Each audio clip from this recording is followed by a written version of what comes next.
Então, você fez uma pesquisa, né? No seu doutorado, você pesquisou a mesma coisa durante o mestrado e doutorado, não? Mais ou menos. A perspectiva de pesquisa foi completamente diferente, mas o objeto de estudo era o mesmo. Nossa! E o OSCE? Como assim? Explica melhor. Bom, quando eu estava no mestrado, eu ainda, na verdade, quando eu entrei no mestrado, eu não tinha decidido um tema de pesquisa, né? E aí um dia eu estava no corredor, assim, e a minha orientadora estava super feliz porque gênero tinha sido aprovado na redação do Plano Nacional de Educação. E aí eu fiquei super empolgada, porque meu primeiro contato com gênero tinha sido no mestrado, então meu primeiro contato com gênero foi acadêmico.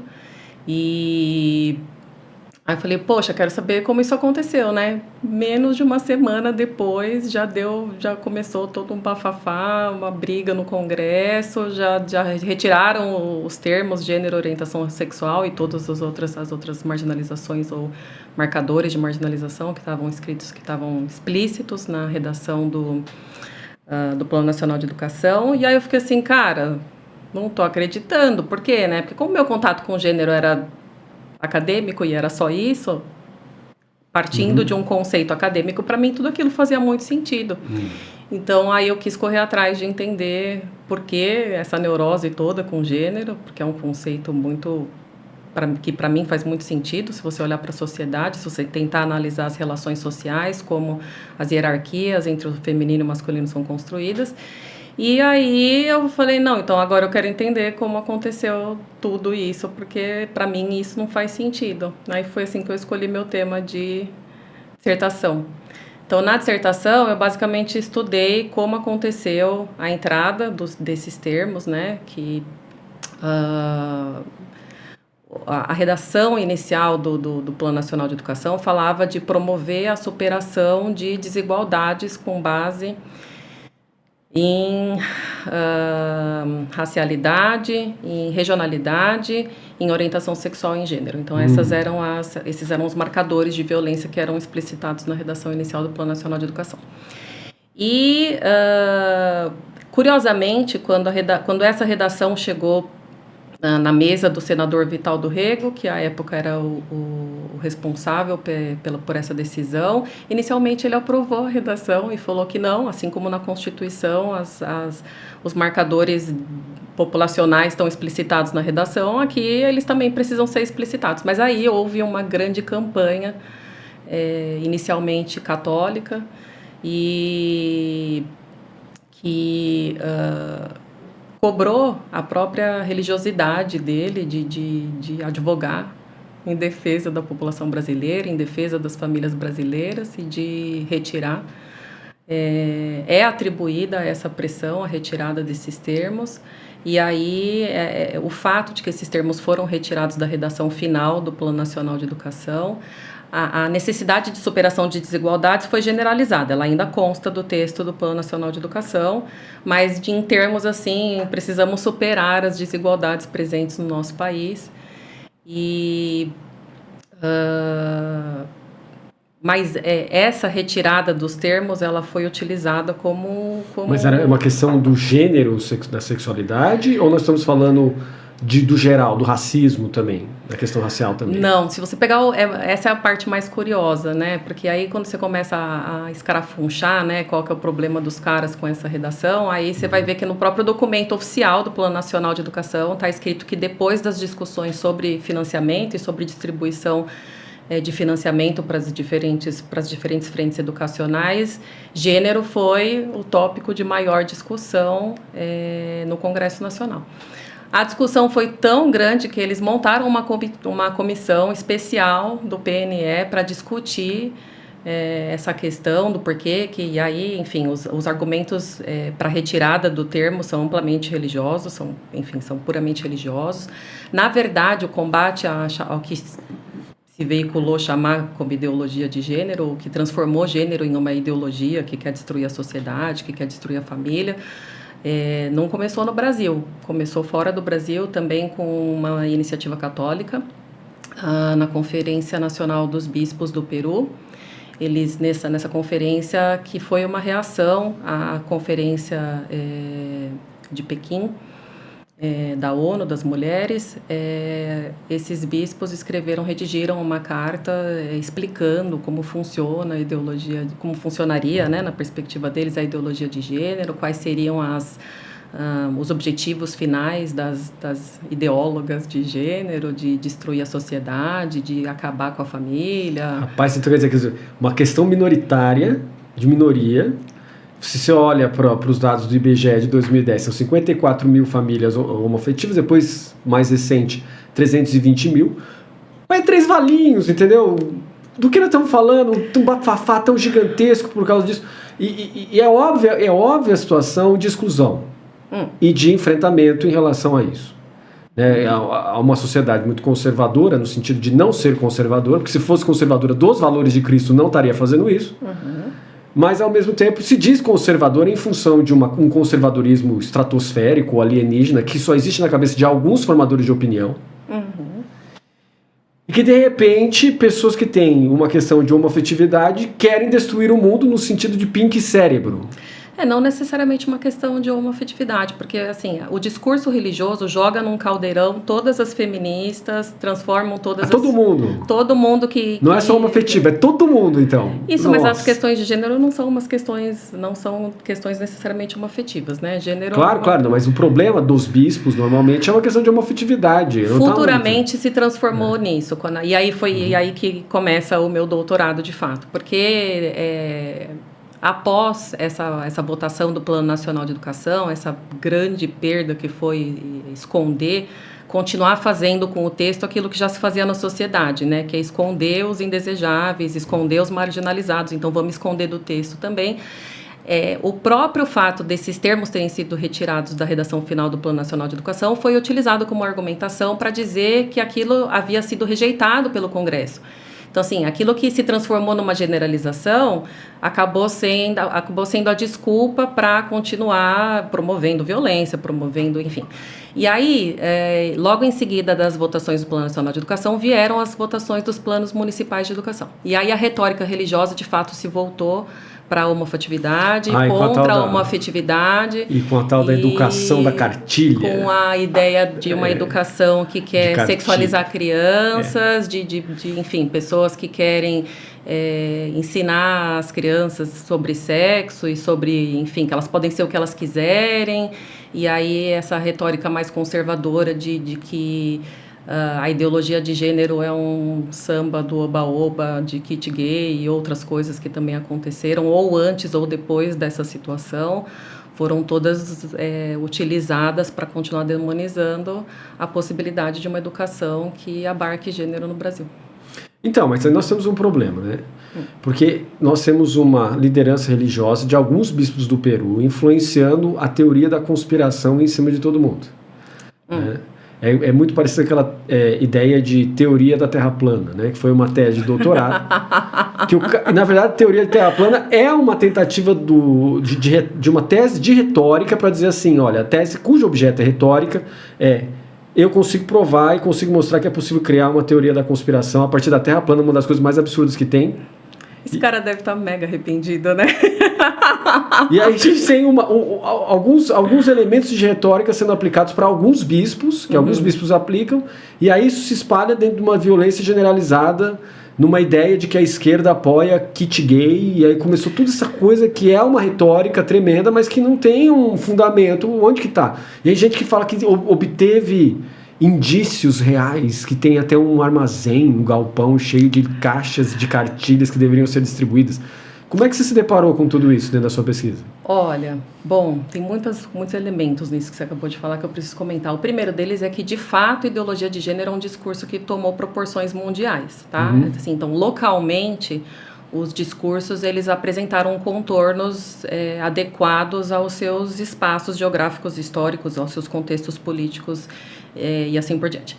Então, durante o meu doutorado de sanduíche na Universidade de Coimbra, lá no Centro de Estudos Sociais, eu pude perceber que na Europa também houve uma grande... Você foi na Universidade de Coimbra. Sim. O Centro Tomista Reacionário português até o século XIX, que fechou o país. Só não pode entrar aqui em pensamento moderno de jeito nenhum. E aí o Centro de Estudos Sociais é um centro muito respeitado no que diz respeito ao estudo de como a sociedade se comporta e lida com essas coisas e da própria presença da religião na sociedade, enfim. E aí, lá, você percebe que na Europa também existe um discurso de ideologia de gênero, apesar de você também poder perceber que, por exemplo, a filosofia latino-americana não é tão respeitada assim na Europa, sequer muitas vezes nem conhecida, né? Mas é possível perceber que houve uma difusão do discurso localmente, mas que esse discurso era um discurso mais anti-migração. Que não tem nada a ver com os contornos do discurso no Brasil, mas que também é utilizado com essa retórica de destruição da família, de tentativa de acabar com a família tradicional, com a construção da sociedade como a gente conhece ela. Você sabe que muitas vezes essa questão da subserviência brasileira ou da América Latina em relação à Europa, e agora os Estados Unidos também, né? Desde o século XIX, eu acho que com Dom Pedro II indo para os Estados Unidos querendo fazer uma espécie de cópia, uma mimetização da Constituição brasileira, Constituição Federal Brasileira, em relação à Constituição Federal Norte-Americana, naquele período, né? Há essa questão que é transmitida nas famílias. Algumas falam que os Estados Unidos é a coisa e a outra fala que a Europa é a coisa. Que você deveria ir para a Europa, porque lá realmente é a educação. Ou então para os Estados Unidos. Bom, eu já fui nos dois, não achei nada disso aí.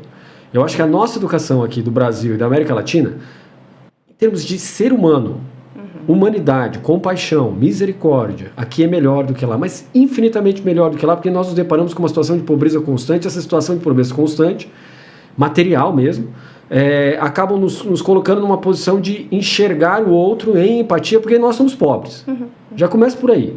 Então é uma realidade totalmente distinta.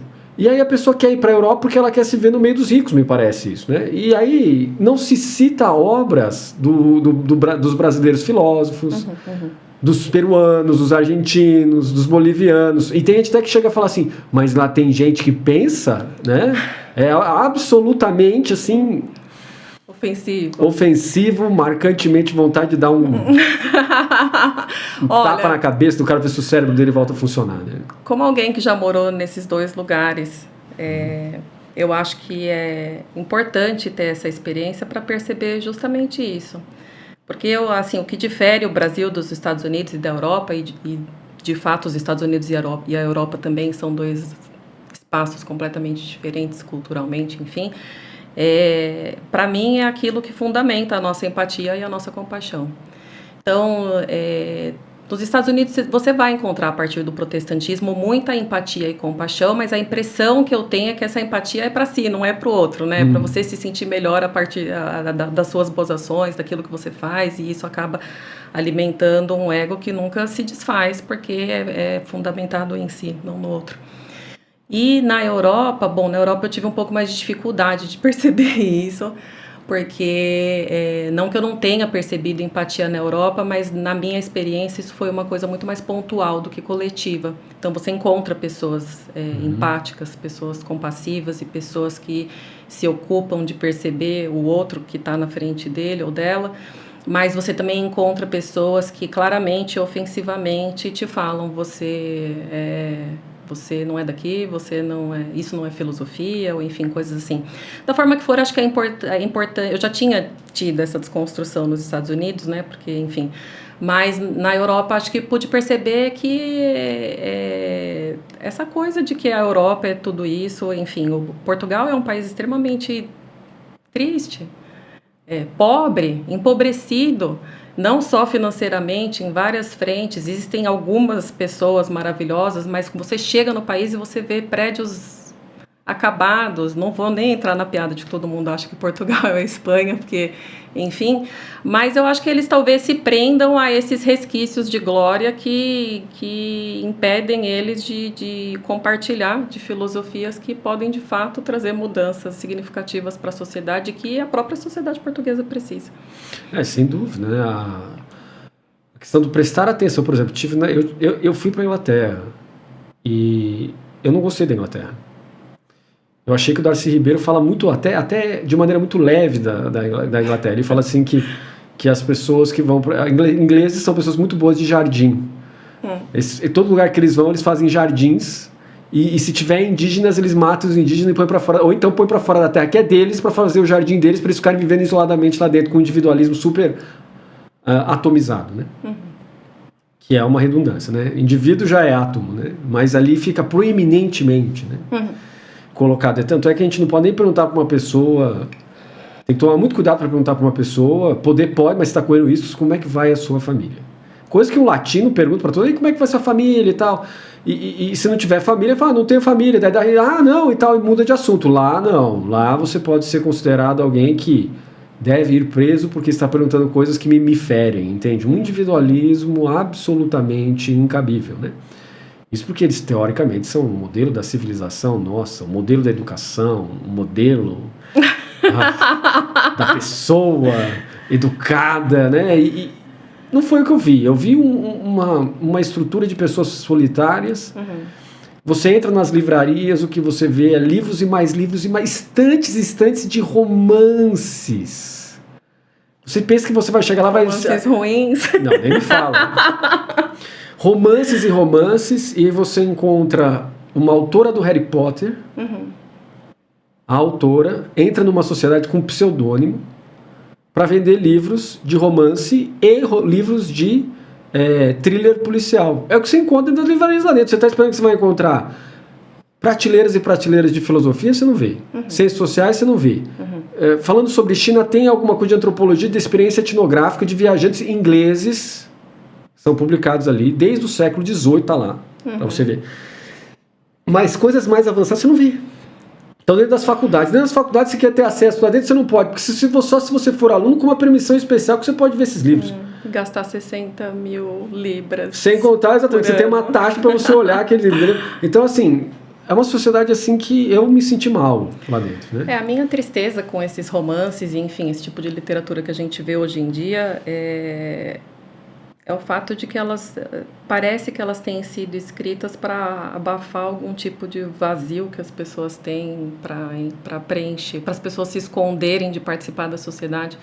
Quando a gente olha para livros mais antigos, para os clássicos russos, para os clássicos brasileiros, quando a gente lê a nossa literatura, a gente vê ali um jeito de se comportar, de conviver em sociedade, de dividir a vida, de incluir o outro dentro da sua vida e de se incluir na vida do outro, de partilhar a vida mesmo, para aprender a ser gente.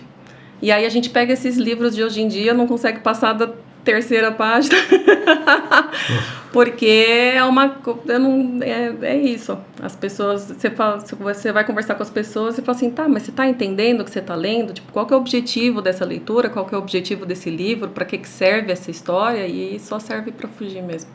É uma impressão triste que eu tenho. Hoje eu vi uma notícia que me deixou impressionado, dizendo que brasileiros não leem livros mais. Eles só leem coisas da internet, da mídia, coisas rápidas, etc. Eu não sei se isso é verdade, mas a gente sempre tem que desconfiar desse tipo de fonte de informação, ainda mais quando é fonte de informação midiática para vender, né? Mas a questão da facilitação de um ensino, né, que é um ensino bancário, né, como o Paulo Freire diz, né? Você vai até o balcão, recebe aquilo que você tem, vai embora. Não é um ensino que propicia uma curiosidade constante. Sai da curiosidade ingênua e vai para a curiosidade epistemológica, como ele diz, né? Esbarra nessa questão de gênero também. Porque isso que você acabou de falar, o esvaziamento do sentido de vida, o esvaziamento a partir de uma conservação de uma máscara, uma ideia de um eu, que não se comunica com o outro, quer ver aquilo que é confortável só para si. Que me parece que é muito inglês, porque os caras, né, invadem você... dominam o que você tem e depois levam para eles e te colocam para fora. A minha sensação que eu tinha entrando naqueles lugares com adornos de ouro, a minha vontade era colocar uma placa. Devolve. Devolve meu país. 6 milhões de índios. Vou levar comigo, isso aqui é meu. 12 milhões de escravos. Né? Dá vontade de falar assim, me devolve que pelo menos agora eu tiro... Vamos corrigir historicamente o que vocês fizeram lá. Né? Mas claro que teve a participação também de brasileiros nessa história. Né? Então, o que deixa mais triste. Mas assim... Católicos, por exemplo, olha, vamos falar a verdade, entendeu? A gente está num podcast, mas não importa muito. A experiência prática de um católico é ter um padre que é claramente homoafetivo, entendeu? E aí tem a igreja falando assim, mas ele é um homoafetivo não ativo. Sei lá o que vocês querem dizer com isso, mas assim, a experiência do católico devia ser uma experiência muito mais tolerante. Daí quando você diz assim, na verdade foram bispos do Peru que colocaram essa questão para frente, isso impressiona. Por quê? Porque no Peru, América Latina, como? Ainda mais porque aqui sempre católico é acostumado com isso, entendeu? Você vem de uma raiz evangélica. Sim.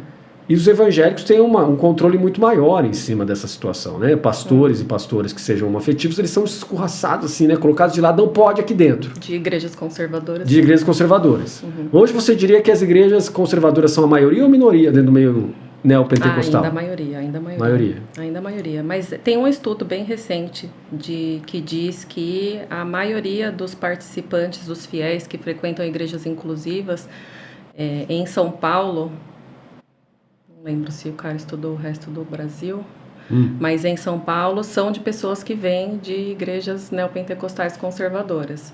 Então, se revoltam contra, provavelmente, né? Eu não sei se elas se revoltam contra, porque quando, assim, a igreja conservadora de verdade, né, não estamos falando de igrejas renovadas, estamos falando de igrejas amplamente conservadoras, elas de fato tolhem esse tipo de externalização de qualquer tipo de afetividade não heteronormativa, né?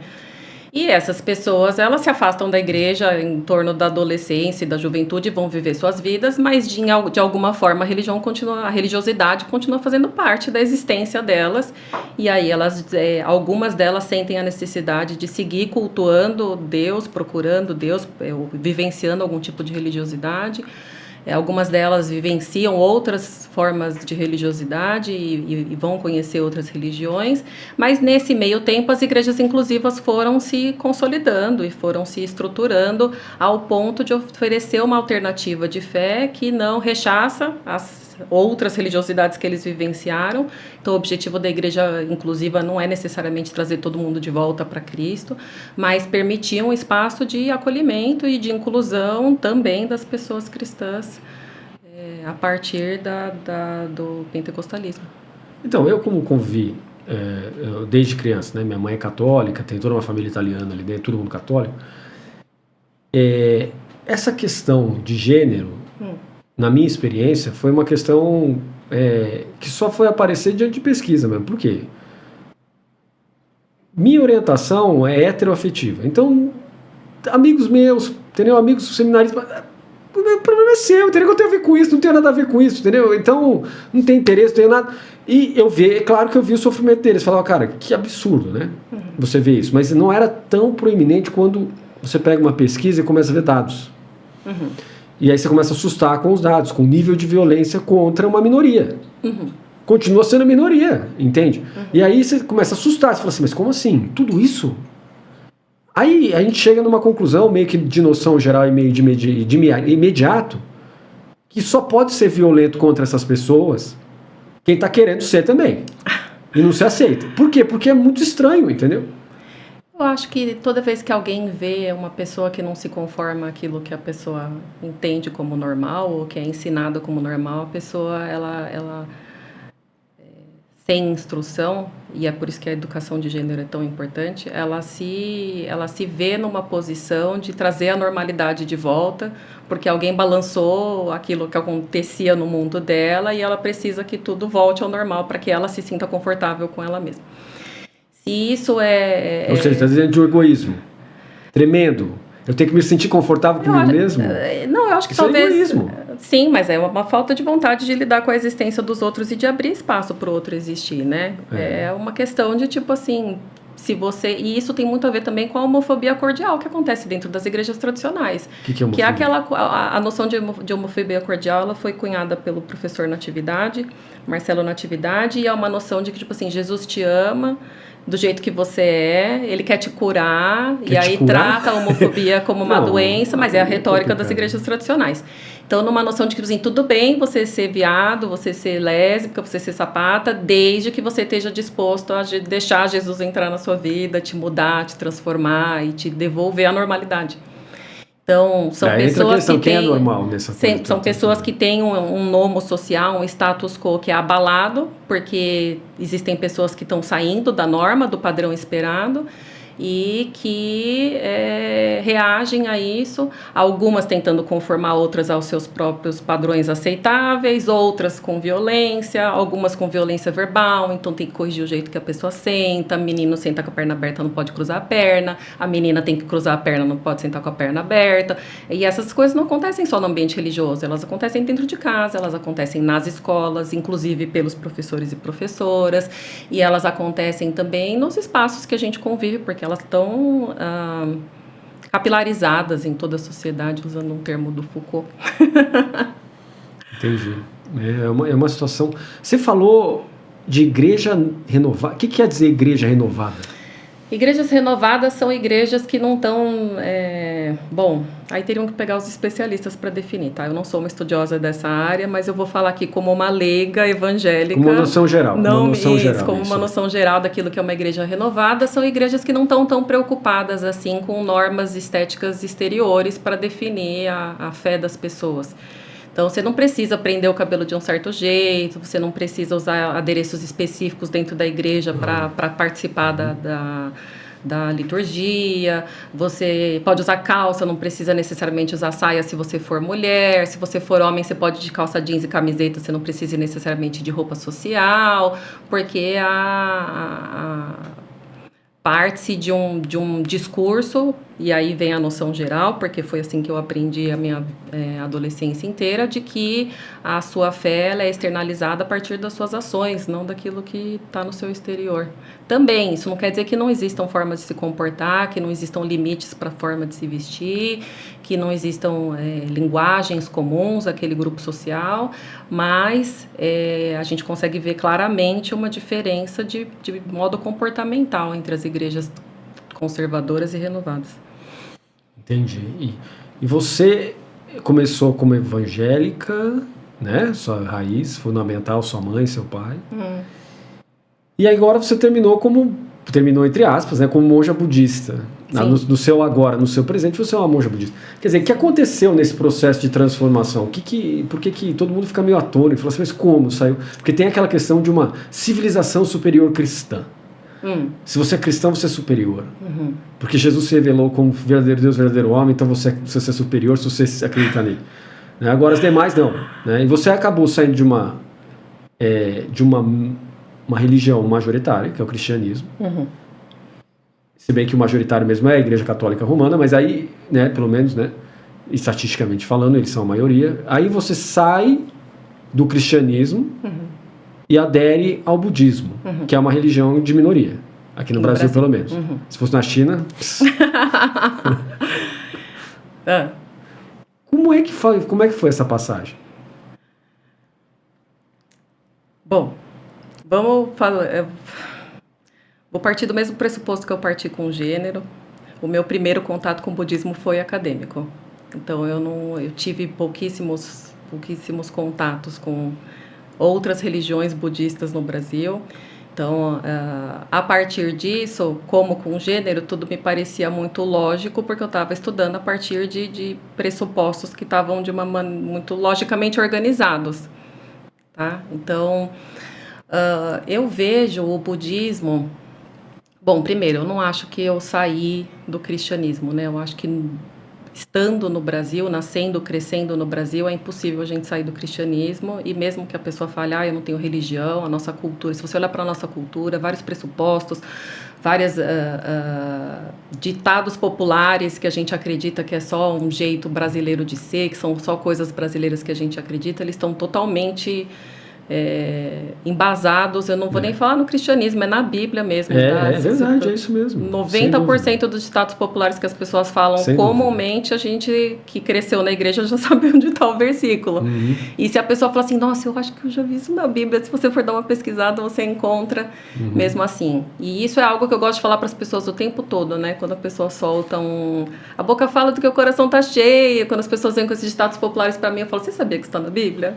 Você sabia que isso está na Bíblia?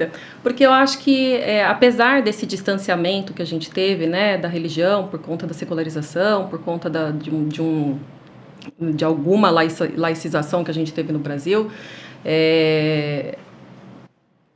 a religião ainda está na cultura e ainda está enraizada na cabeça das pessoas, naquilo que a gente falou, que as pessoas acreditam como sendo aquilo que é normalidade, aquilo que é aceitável na convivência. Então, eu acho que eu vim, sim, para o budismo, certamente, mas eu acho que eu trouxe o cristianismo comigo. E a minha luta atualmente talvez seja justamente para fazer essa diferenciação do que é cristianismo, do que é budismo, de como eu posso usar o budismo para colocar em prática melhor os ensinamentos de Jesus, que eu acredito como sendo corretos, para a convivência, a partir daquilo que, né, Jesus possa ter querido dizer há 2000 anos atrás, se é que é possível apreender isso. E a partir do cristianismo entender também como é que eu coloco em prática tudo aquilo que eu aprendi no budismo, que eu acredito que é aquilo que possibilita a vida, não só para mim, mas também para os outros. Então, isso é interessante, né? Essa impossibilidade ou muita dificuldade de uma desconstrução da identidade brasileira a partir de uma raiz não cristã. Eu também acho que não dá. Tanto é que a raiz da identidade brasileira, desde a sua descoberta, entre aspas, né, descoberta pelos portugueses, né, descoberta pelos portugueses dentro do mercantilismo, que tinha uma função extrativista, nunca teve a intenção de realmente construir alguma coisa aqui. Uhum. Depois tiveram uma certa intenção, aí depois veio o Dom Pedro I, Dom Pedro II, depois, né, uma loucura de 18 presidentes brasileiros, logo numa fase inicial, uma loucura, né? Me lembro até o Caetano Veloso falando, que loucura, cara! Então, mas aí nós temos uma sequência de eventos e uma sempre presente Igreja Católica resistindo ao protestantismo histórico, durante um período de 400 anos, dominando todo o registro do que poderia fazer e do que não poderia fazer dentro do Brasil. Com determinações a partir da coroa portuguesa, dos bispos padres e de cartórios, de donos de cartório. Então você dominava tudo. Houve um rompimento com isso no final do século XIX. O Brasil, uma vergonha tremenda, foi um dos últimos, ou foi o último país a ratificar a lei de libertação dos escravos, mediante um convencimento de que era mais barato. Exatamente, o custo comercial é muito mais barato. E aí você pode abandonar as pessoas na rua, porque o escravo você não poderia, mas o trabalhador livre você pode, vai te diminuir o seu custo. Totalmente a reverso, né? A reverso modo daquilo que Jesus de Nazaré, os evangelhos, a cultura católica, etc. diz. Né? E que, curiosamente, é muito possível de ser visto nos discursos sobre ideologia de gênero depois dos planos municipais de educação. Então, desculpa retomar esse assunto, mas o que você falou, isso me veio tão claramente, de ser essa retórica no discurso religioso sobre ideologia de gênero ficou muito claro a partir das eleições de 2018, quando a gente teve a eleição do Bolsonaro. Por quê? Inicialmente eu queria estudar a ideologia de gênero nos planos municipais de educação, porque para mim esse era o desdobramento claro daquilo que aconteceu no Plano Nacional de Educação. E aí a gente teve um período em que as populações se reuniram em torno do discurso religioso nos planos municipais de educação, mas não vou entrar nisso porque não tem a ver com o que você estava falando. E aí, a partir de 2018, com as eleições, o discurso da ideologia de gênero começou a ser utilizado também por figuras políticas proeminentes, como, por exemplo, o Bolsonaro, que falou na Marcha para Jesus, que é um evento muito grande religioso que tem em São Paulo, desde 93, que ideologia de gênero era coisa do capeta. Só falou isso, não falou mais nada. E aí eu fiquei assim, mano, o que leva um cara desse procurar construir capital político a partir de uma frase sobre ideologia de gênero, mais nada? E aí quando você olha para o resto do discurso do Bolsonaro em 2018, e foi assim que a minha tese saiu no final das contas, que eu fui entender como aconteceram essas transições discursivas ao longo do tempo, você vê que esse discurso da ideologia de gênero, na verdade, é todo um conjunto que fala de como é importante que o brasileiro defenda o Brasil a partir de uma maioria. Então, a gente ouviu o Bolsonaro e outros religiosos apoiando o discurso dele de que nós cristãos, cidadãos, né, somos uma maioria e a gente não pode deixar que essa minoria acabe com o nosso país. A gente vê frases como aquela de Deus acima de tudo, Brasil acima de tudo, Deus acima de todos. Disparate lógico. E aí você vai perceber que, na verdade, o que estava acima de todos no Brasil eram interesses de mercado, interesses financeiros, que a política é utilizada para interesses financeiros e assim por diante, mas que aconteceu pautada em cima dessa lógica de que existe uma maioria, existe um jeito certo de ser, existe um número de pessoas que está sendo ameaçado por uma minoria corrupta, e aí teve uma outra associação com o PT também, que não tem a ver com o que você estava falando, mas essa coisa de que o Brasil precisa se proteger de um mal iminente, de um mal que estava por vir, que estava para acabar com a nossa sociedade. Mas nós tivemos pessoas no meio da libertação, não teve? Não entendi. Você até me mostrou uma senhorinha que era da libertação lá. Como é que é o nome dela? Neuza Itioca. Isso. Fazendo profecias, né? Cara, eu não aguentei terminar o vídeo dela, né? A minha relação com ideologia de gênero e evangélicos na tese foi com o Silas Malafaia, que é uma figura que todo mundo conhece no Brasil, você não precisa ser evangélico para conhecer ele, que é um cara que faz uma instrumentalização nervosa do discurso político. Nervosa. E que basicamente ele fica numa mesa lá, então tem toda uma aparência, né? E quando você vai estudar análise de discurso, você vai ver que o espaço em que as pessoas estão também faz parte daquilo que confere legitimidade à fala, Sem né? dúvida, estética. Então ele não é um pastor falando de um púlpito, ele é um pastor falando do escritório dele, então ele se coloca como cidadão, apesar de que, né, ele continua sendo o pastor Silas Malafaia, então a gente junta esse poder de ser cidadão com o poder de ser quem ele é. E aí ele começa a soltar pedaços de leis totalmente desconexos e soltos, falando que vai provar a criminalidade da ideologia de gênero no Brasil.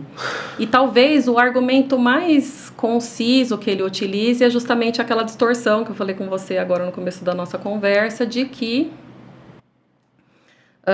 como retiraram as diretrizes, a explicitação das diretrizes da redação inicial do Plano Nacional da redação final do Plano Nacional de Educação, de que ideologia de gênero já havia sido considerada crime no Brasil e que por isso, enfim, ela não temos que defender as crianças de homossexuais que querem ensinar nossas crianças, homossexualizar nossas crianças, esses pedófilos, todos esses estigmas que foram associados a isso. Se o argumento for de que já foi considerado crime no Brasil, é sempre crime, então o metodista já foi considerado crime no Brasil, metodismo, calvinismo, os batistas, os luteranos. Tudo isso já foi considerado criminoso no Brasil a partir do domínio centralizado da Igreja Católica, a partir de um tomismo de Coimbra, que dominou o nosso país.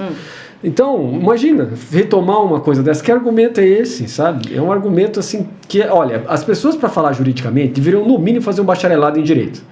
Mas olha, ele tirou as pessoas de casa, as pessoas compareceram às câmaras municipais, as pessoas levaram suas cartolinas, suas plaquinhas, as pessoas levaram um boneco de voodoo para queimar na frente de uma apresentação da Judith Butler, que teve em São Paulo, que nem era sobre gênero, era sobre democracia, mas tudo bem. E eu fico imaginando como que funciona na cabeça de pessoas cristãs você levar um espantalho, botar fogo no espantalho na frente de outras pessoas e achar que isso Mas o problema é uma mulher, defesa, né? Que a Judith Butler, na verdade, é porque ela cunhou o conceito de gênero, né? Então, ela era uma ideóloga de gênero que estava vindo para ajudar a implementar esse, entre aspas, mal no Brasil e destruir a nação brasileira e acabar com as nossas famílias e tal. Nossa, mas dá tanto poder assim para isso, ou simplesmente estão usando isso como anteparo para juntar as pessoas e aí conseguir mais poder e mais influência, né? Exatamente. Eu acho que essas dinâmicas são muito importantes para a gente perceber duas coisas, né? Então, a gente teve, sim, como você falou, um processo de secularização em que os cartórios estavam na mão das igrejas e a gente teve uma autonomização das esferas públicas. E aí, com isso, a gente teve essa coisa de que o Brasil é laico, né? De que a gente tem uma separação entre religião e Estado. Mas a questão é justamente o que eu estava te falando de mim mesma, que eu acho que acontece com todas as pessoas. Todos nós temos alguma espécie de jeito que a gente acha que é certo o mundo funcionar. Eu acredito que esse jeito é sem violência. Tem pessoas que acreditam que se você sair da caixinha, não importa o que vai acontecer com você. Então, existem... Explica melhor essa posição, como é que é? Que é aquela coisa que você estava perguntando, a pessoa acha que pode bater no outro porque a pessoa é homossexual. Bom, a pessoa acredita que ela pode sim, porque esse é um jeito de conformar a pessoa a viver num jeito que para ela é correto de viver, ou que ela acredita que tem que ser assim. Imagina se Jesus tivesse adentrado essa ideia, o que ia acontecer no Evangelho. A gente sabe o que aconteceu com ele, né? Por quê? Porque a gente tira a religião das esferas públicas no papel, mas a gente não tira a religião de dentro das pessoas. Então, as pessoas, quando a gente vota nas pessoas, não importa se a pessoa se declara religiosa ou não, ela está indo lá legislar a partir da própria religiosidade. Ela está indo lá no governo discutir as pautas, discutir as leis, discutir a possibilidade de direitos e até a obstaculização de direitos a partir daquilo que ela acredita que é correto ou não. E tudo isso envolve religião, tudo isso envolve fé, e tudo isso envolve essa coisa que eu disse de alguma laicização que não garante que a separação entre Estado e religião seja tão clara quanto parece no título. E aí, isso acontece também nas convivências das pessoas. A gente percebe, a pessoa fala, eu não sigo religião nenhuma, mas conforme você começa a conversar com a pessoa começa a soltar vários conceitos, várias áreas da vida em que ela acha que tem que ser assim, em que ela acha que tem que ser assado. Ela não acredita em violência, mas, poxa, se a pessoa está folgando também, ela mereceu. E aí ela não acredita que estupro é correto, mas, poxa, também a mulher tinha que sair com aquela sainha, também estava provocando, estava pedindo. Que são discursos que a gente já viu sair da boca de políticos, na televisão, de juristas. Que são discursos que, infelizmente, muitas vezes a gente vê como justificativa dentro de processos e que são discursos que a gente ouve dos nossos familiares. Infelizmente, muitas vezes a gente ouve dentro de casa e que a gente tem que aprender a separar e dizer, tipo assim, não, isso é violência, eu não vou coadunar com isso. Agora que eu virei adulto, eu preciso encontrar outras formas de lidar com a possibilidade de que outras pessoas também querem existir, também querem vivenciar suas vidas sem invadir o espaço dos outros, mas livremente e ter paz. Isso é querer que os outros sejam felizes a partir do que eles acreditam que é isso, né? Não a partir da gente. Que é uma estrutura budista, né? A ideia dos Chatur Brahmacharya. Que estão ligados às 4 habitações da divindade, né? Que, daí, no caso, não é divindade no sentido de Deus monoteísta, nem monista, né? É uma questão, pelo menos dentro do budismo indiano e dentro do budismo chinês, é uma questão política, moral ou ética, né? Brahman não é uma divindade, é uma maneira na qual você se comporta em relação ao outro, né? Daí as 4 habitações, ou 4 residências de uma harmonia social. Começa com amor, bondade, Maitri, depois vai para Mahakaruna, o grande compaixão, depois vem para alegria e depois para equanimidade, o que vai falar da desigualdade social, né? Então, você participa de um movimento, que é o movimento do budismo humanista, né? E ele coloca você numa posição de que, normalmente, monges e monjas devem entrar no sistema de educação, que está bem dentro daquilo que você faz, né, recentemente, ou atualmente, né? E como você vê essa relação sua no enfrentamento diário dessa questão? Você estudou a questão de gênero no mestrado, por enquanto, né? Não passamos para o doutorado ainda. E você é uma professora. Sim. E são questões que uma professora, na conversa diária com os alunos, acaba esbarrando necessariamente em questões que acabam adentrando esse domínio. Como que você lida para tentar formar uma identidade mais aberta nas pessoas, que não fique tão presa à ideia de eu tenho que me proteger na minha masmorra, e a minha masmorra é que importa, porque minha terra é plana? Olha, eu não sei se isso é uma consequência do doutorado, mas é algo que eu fiz no doutorado, que é a Mas você saiu, você está no mestrado, não está no mestrado ainda, não vai esquecer.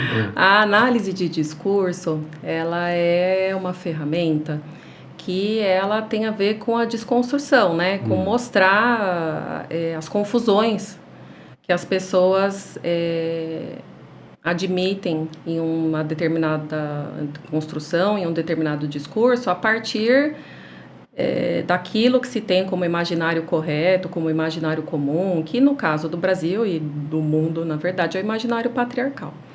Então, existe uma crença, né, objetivada de que existe uma hierarquia entre homem e mulher. Isso é amplamente cristão, pelo menos na popularidade. Não estou discutindo o comportamento de Jesus, por exemplo, em relação a isso.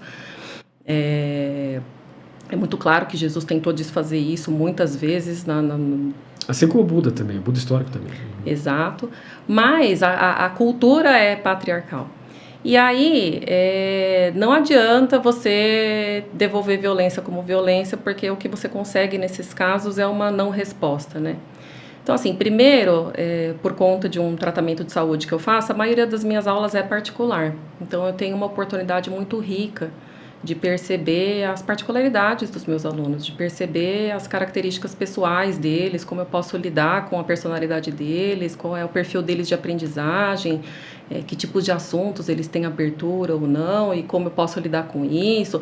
Então, eu tenho alunos que claramente são abertos ao budismo, e aí eu posso falar do conceito budista que eu aprendi ontem na aula, se eu achar que eu tenho permissão para falar disso, se não, eu falo do mês passado, enfim. Mas eu posso entrar nesses assuntos abertamente com eles. Eu tenho alunos relativamente mais conservadores, em que eu tento infiltrar os conceitos que eu acredito que são corretos a partir daquilo que eles acreditam.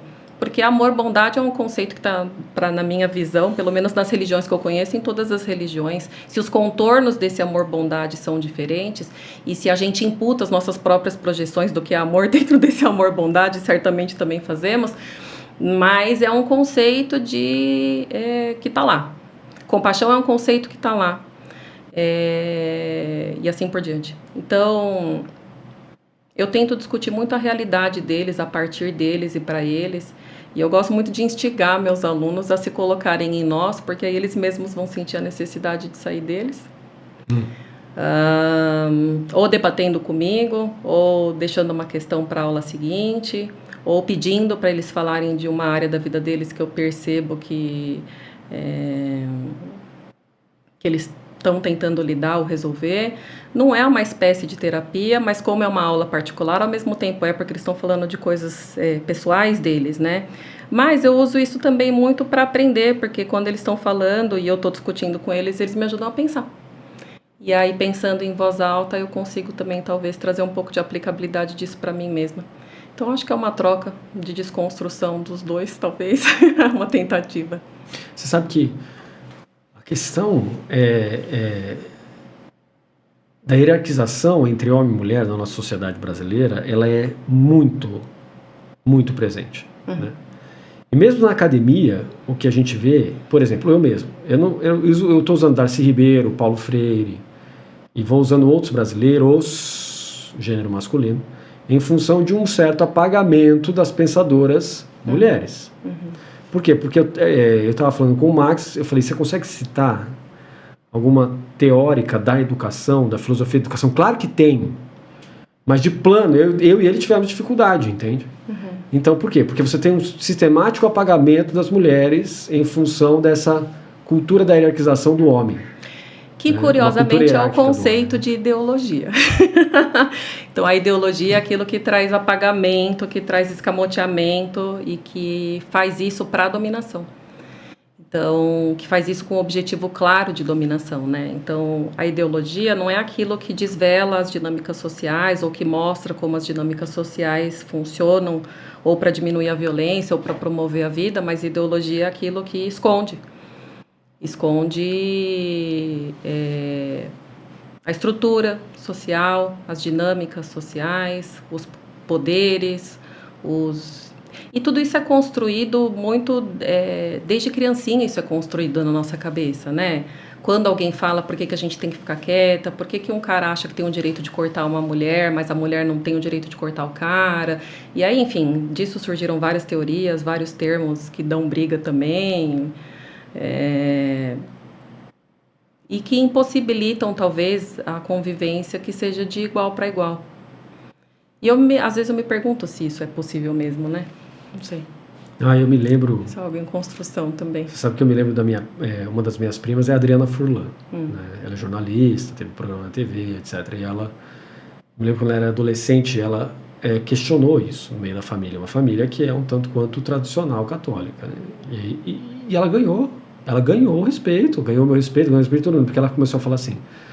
Ela usava calça jeans, até aí normal, na Índia, que isso é um problema, né? Aqui no Brasil nunca foi. E a galera sentava, homem senta de perna aberta. E ela tava com calça jeans, ela falou, vou sentar de perna aberta. E teve uma reação, entendeu? Uma reação das mulheres do bairro, das tias e tal. E por que você não pode sentar de perna aberta? Você está mostrando as suas partes íntimas. Ela falou assim, mas por que o homem pode e eu não? E porque isso não é coisa de mulher direita, né? Exato, seja lá o que começou significa. lá, o que significa. E ela disse assim, não, eu vou sentar do jeito que é mais confortável para mim. E eu estava perto, eu ouvi, eu falei, faz sentido. Afinal de contas, imagina eu sentando de perna cruzada o tempo todo, tendo que ficar pensando nisso o tempo todo. O que é isso, entendeu? E aí você vê porque a sexualidade é um tema tão importante assim, né? Tão caro à política.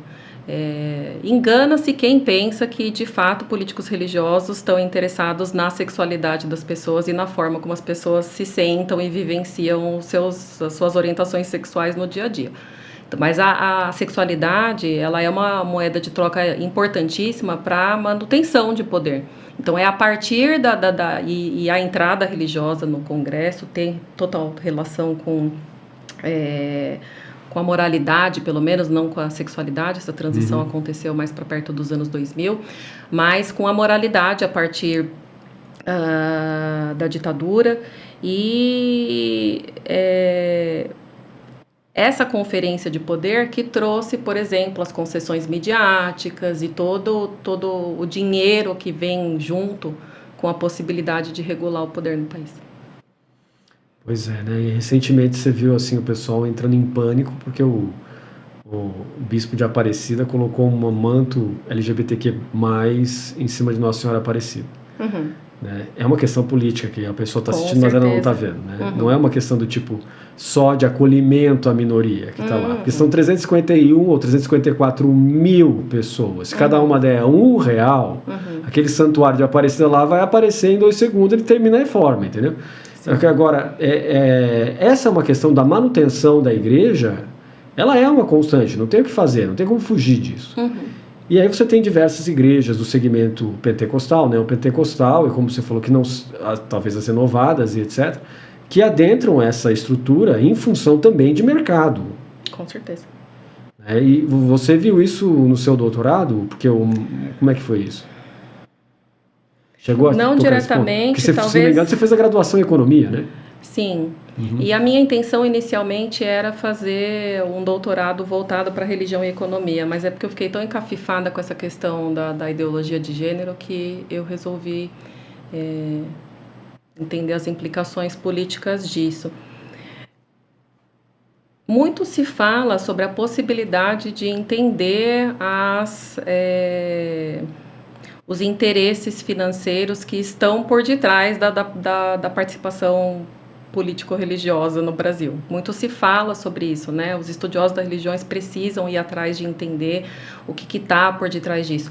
A gente vê essa coisa das concessões midiáticas, porque foi um período muito claro da política brasileira, mas eu nunca vi uma análise que de fato...